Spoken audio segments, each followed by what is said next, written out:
All right, guys, we're going over how to reset the oil light in a 2019 Honda CRV. First thing you're going to want to do, get it in the on position. So just go ahead and press the power button twice.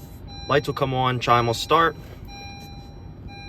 And then you can see we've got our maintenance reminder. So first thing you're going to do, if this goes away, we're just going to show you how to scroll to it. You're going to hit this button here. Keep pressing it.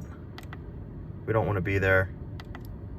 In case you're on this menu, you're going to scroll all the way over to the wrench just using the D-pad.